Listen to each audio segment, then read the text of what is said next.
Pro Group Management, workers' comp that works for you.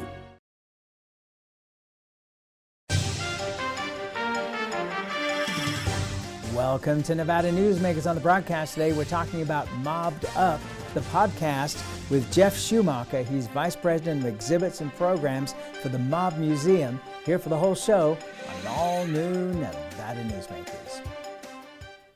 What do you count on? You count on your power every day. At NV Energy, we've always powered what's important to you, but we're not looking at the past. We're focused on the future. While our standards are high, our rates will remain low. And our commitment to renewables isn't just meeting standards, but leading the way. Because you can count on more than just your power. You can count on the company who brings it to you. That's our promise. You can count on it. Safety is the #1 priority for the trucking industry. Over $7 billion a year is spent on technology like this electronic eye that will apply the brakes automatically. But the most important factor for safety is the truck driver.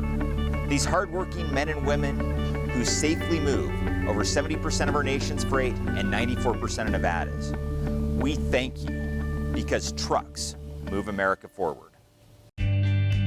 Pro Group Management is the place where companies can find workers' comp solutions that are designed to meet their specific business requirements. As regulations evolve, Pro Group takes a proactive approach to clear the path to make sure your business stays ahead of the curve. Knowing your workers' comp program is optimized, you can focus on other important matters related to your growing business. Pro Group Management, workers' comp that works for you. This is Nevada Newsmakers with host Sam Shad, a no-holds-barred political forum. Now, from the Nevada Newsmakers broadcast headquarters, here is Sam Shad. And back on Nevada Newsmakers, we're delighted to welcome to the program for the first time Geoff Schumacher. He is Vice President of Exhibits and Programs at the Mob Museum and the author of the book on Howard Hughes, Power, Paranoia, and Palace Intrigue, that came out in 2020. That is not the story of Nevada Newsmakers, but it is definitely the story of Howard Hughes. Let's start out with, though, Mobbed Up Season 3 is about to launch on September 14th. Why do you think that we still have such a fascination with the mafia and their days in Las Vegas? You know, Sam, that's a question that I hear a lot and that I never have the same answer to. Like, I don't have any kind of a rote answer.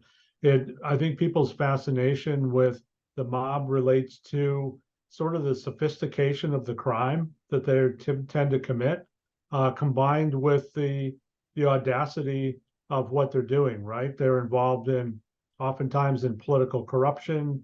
They're involved in intricate types of ongoing enterprises, and on top of that, you have all these personalities, right? When you're talking about other kinds of crimes, especially the crime that we see on the evening news every day, especially the local news, it's just sort of run of the mill, right? It's the usual routine. But with the mob, it's never the usual, and oftentimes the people involved are fascinating. They're bad people, of course, we should not glorify them, but they are fascinating. When John Gotti has 3 trials in New York and he gets off each time, people want to know why. What is so special about this guy that he's able to become known as the Teflon Don, right?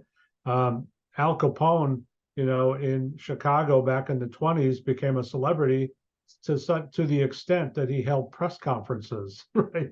How many murderers and killers and other kinds of criminals hold press conferences? So there's something a little different about the mob. Yeah, to say the least. Somebody was saying the other day that casino is more reality than fiction. Would you agree with that? I would say, on balance, yes. The Casino is one of those mob movies that tried really hard to capture the essence of the place and capture the essence of the people who were involved in the crimes that they were involved in. So, the Las Vegas in the 1970s was looked and felt a whole lot like the movie Casino. And that's from people I've talked to who were there. and they believe that that's the Joe Pesci's depiction of Tony Spilotro was almost uncanny. Obviously Robert De Niro didn't look anything like Frank Lefty Rosenthal, but he acted like him in the movie. And so people had a sense of deja vu about this, more so than you'll see with other mob movies where they really, deviate from the story.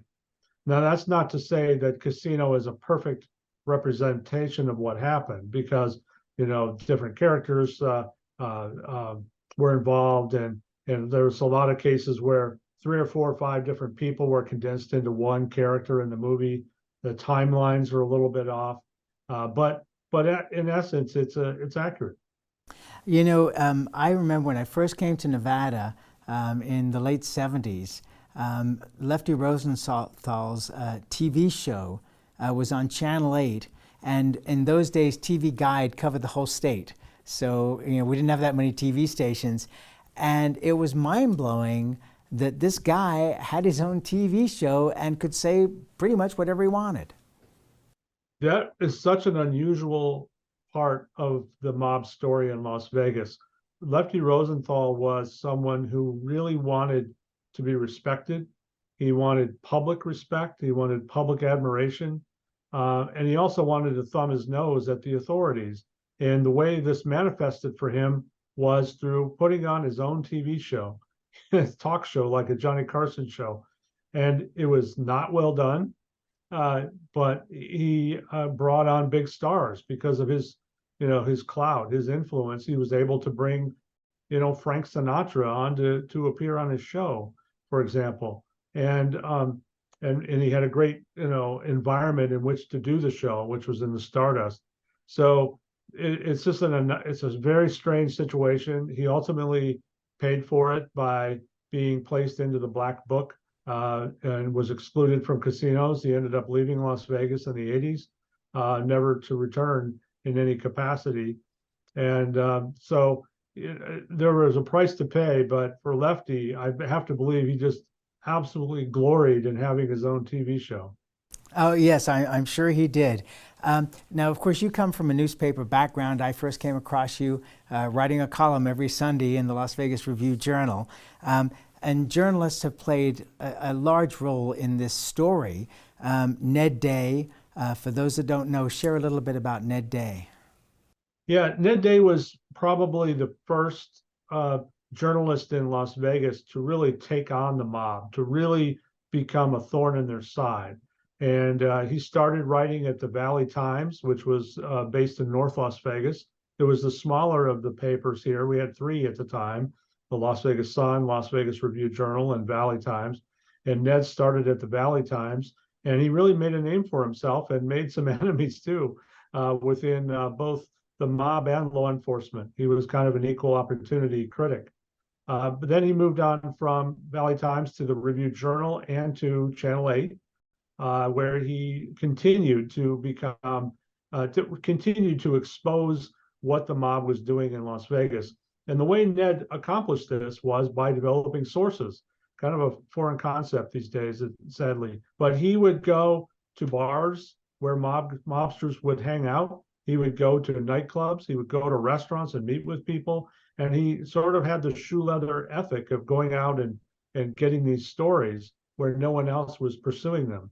And so Ned Day was the first major journalist in Las Vegas to really cover the mob heavily. He was followed by others.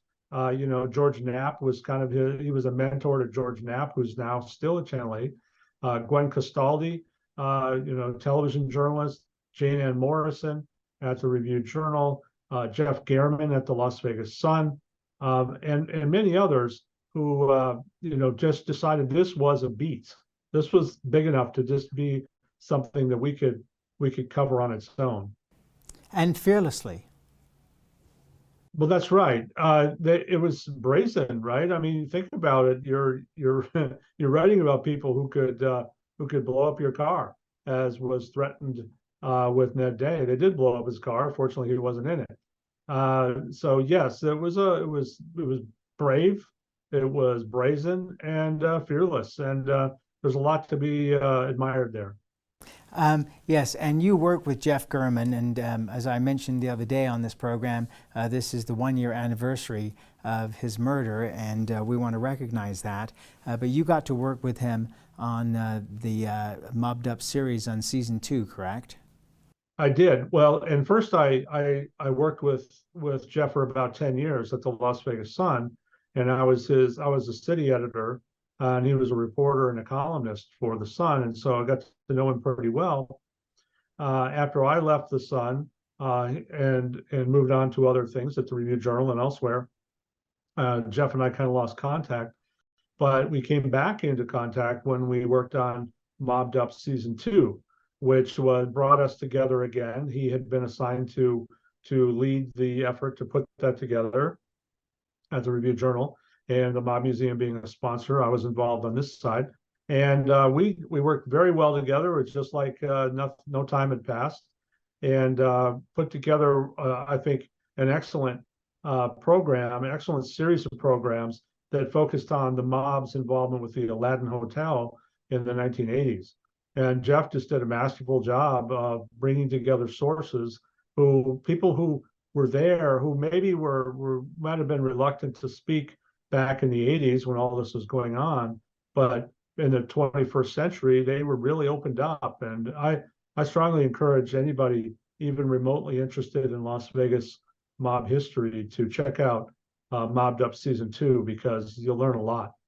Well, and I would say, you know, the 2 seasons are already up. The new season is going to drop on September 14th. But go back and listen to the first 2 seasons before you get to season 3. It is just a wonderful, wonderful story.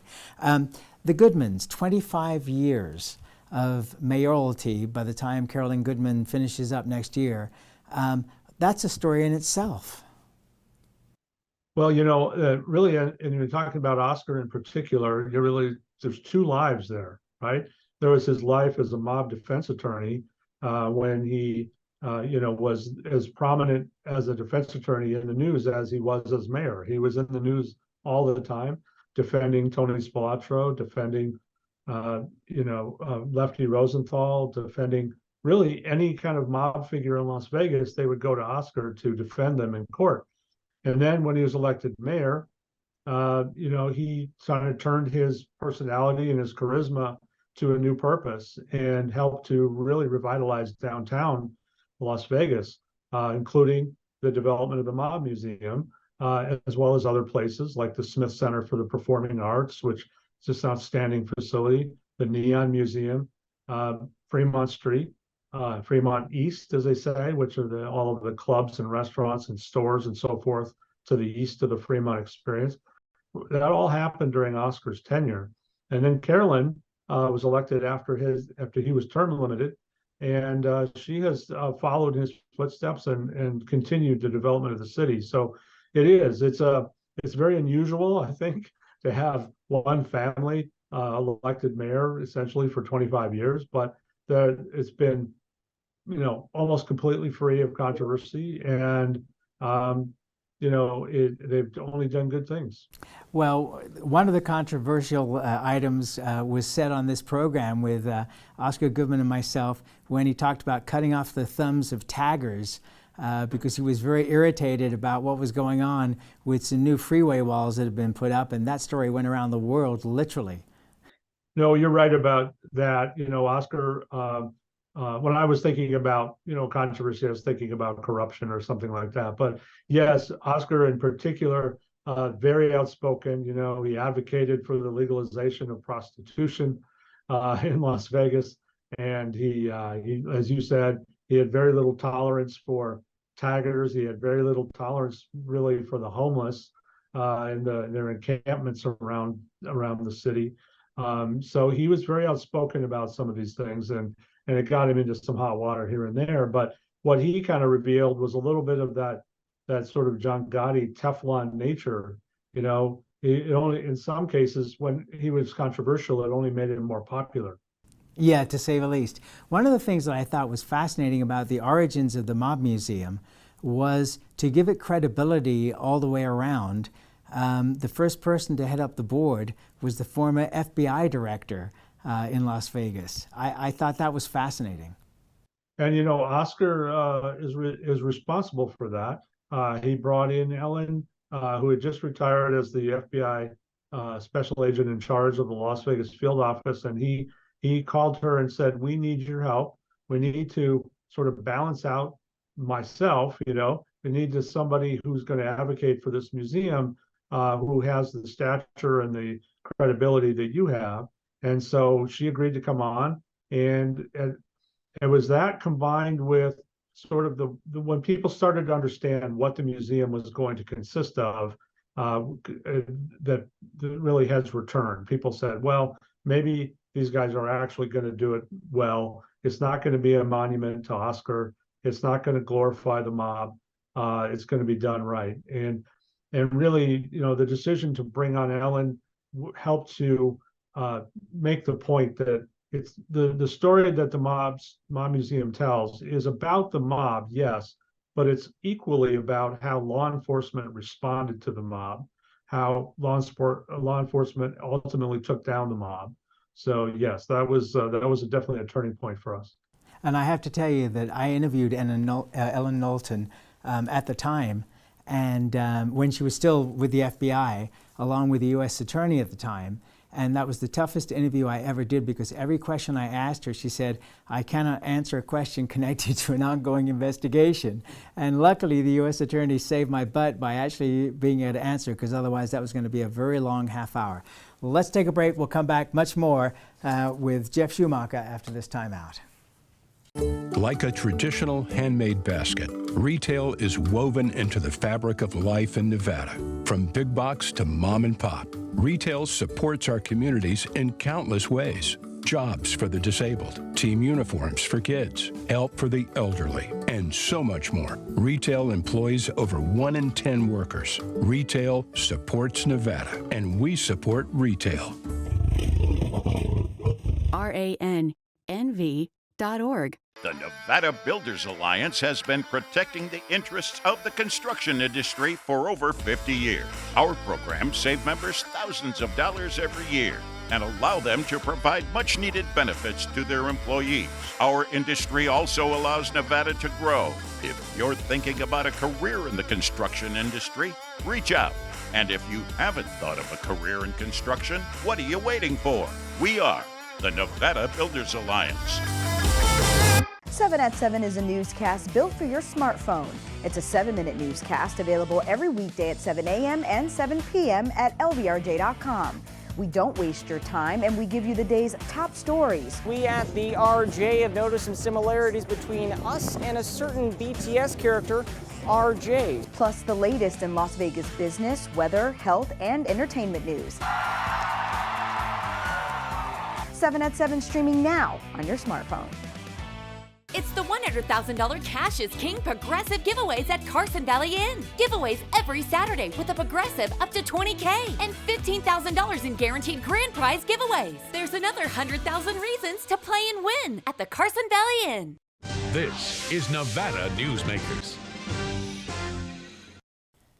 And back on Nevada Newsmakers, we continue our conversation with Geoff Schumacher. He's the Vice President of Exhibits and Programs at the Mob Museum in Las Vegas. You have to check it out if you have not done so already. And he also has contributed greatly to Mobbed Up, of which Season 3 is about to air on September 14th.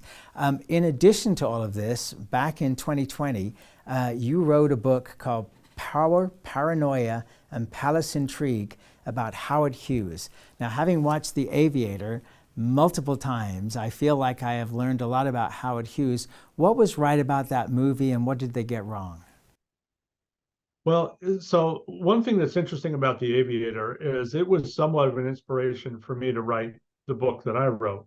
And the reason for that is the movie, the story that the movie tells ends in 1947.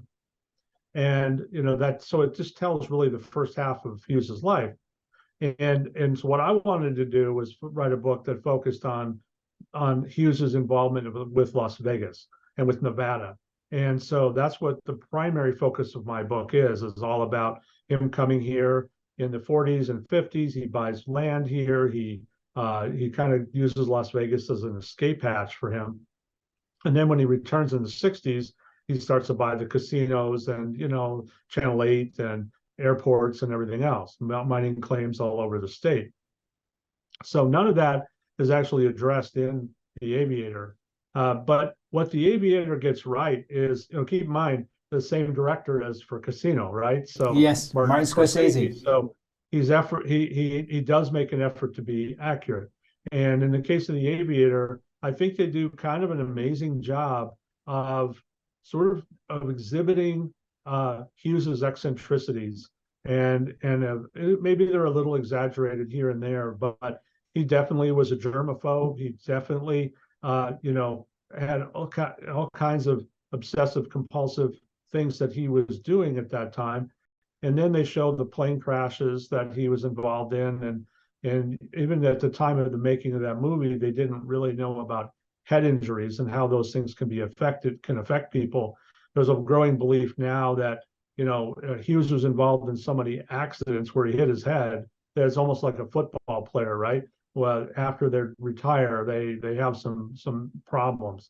And a lot of people are starting to believe that Hughes had that same thing. But anyway, I think the movie does a nice job of portraying Hughes in his early years, and then his growing troubles in the 40s, his standing up to Congress over TWA, and this competition with Pan Am for international flights. That whole thing's a little intricate, but the beauty of it is the depiction of Hughes, testifying before the congressional committee and really standing up to the people who, he just didn't care, right? He was Howard Hughes. He wasn't going to be deterred by anybody. All right, let's take another break. We'll come back with more with Geoff Schumacher after this timeout. It's a good time to eat. Remember 2010 in northern Nevada, 13 to 14% unemployment, thousands of homes in foreclosure, Nevada's casinos closing? Families in the Reno-Sparks area were hurting. Many were losing everything. Then Story County launched a game changer for our region, a public-private industrial partnership, streamlined permitting, slashed bureaucracy, attracting Fortune 500 companies that made Nevada their home. Story County generated a river of cash to area communities. Economic studies by the state and others for the Gigafactory consistently show positive economic benefits for our region. $4 billion in local wages, $17 billion in consumer spending and economic activity, over $100 million in taxes to Washoe, Story, Reno, Sparks, and Nevada, just for the Gigafactory alone. Story County, improving northern Nevada one industry at a time.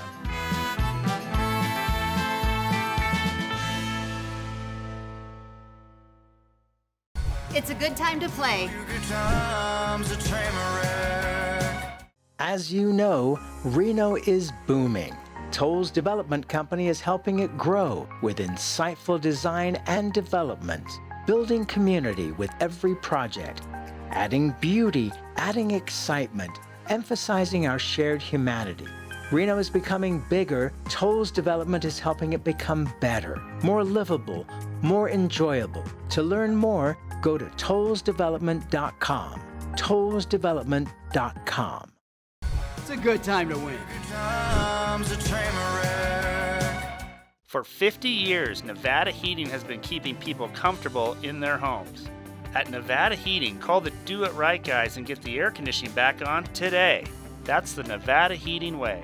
Why sweat for days on end when Nevada Heating can get your air conditioning fixed today? Call us today and we'll fix it today at 323-5585 or schedule us on our website at nevadaheating.com. Save money and take transit. Did you know you can ride the bus all day for less than what it would cost you for a gallon of gas? Plan your trip now by going to rtcwashoe.com. This is Nevada Newsmakers.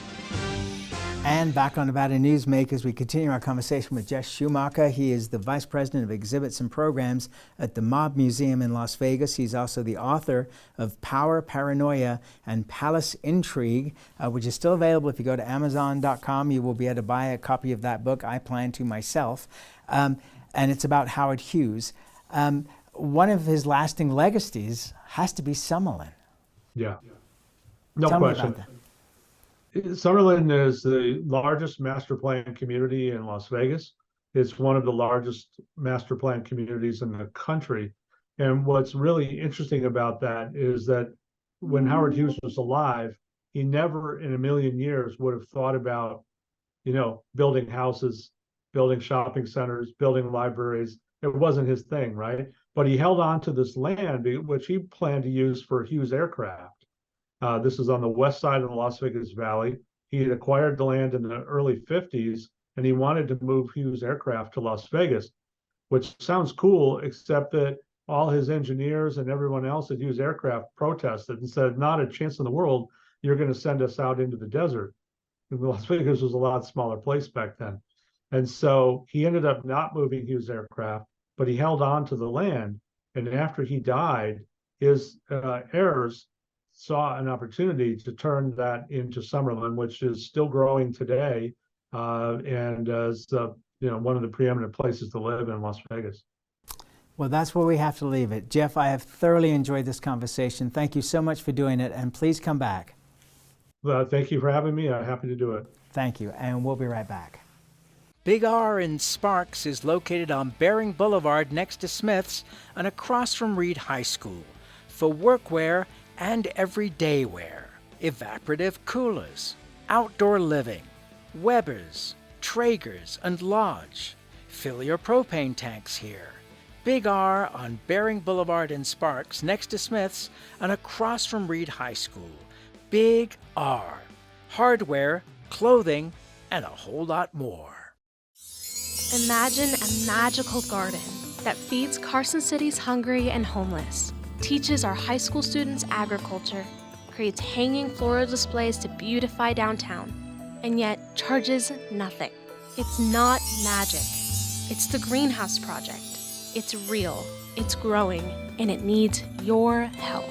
Go online to carsоncitygreenhouse.org so together we can grow it forward.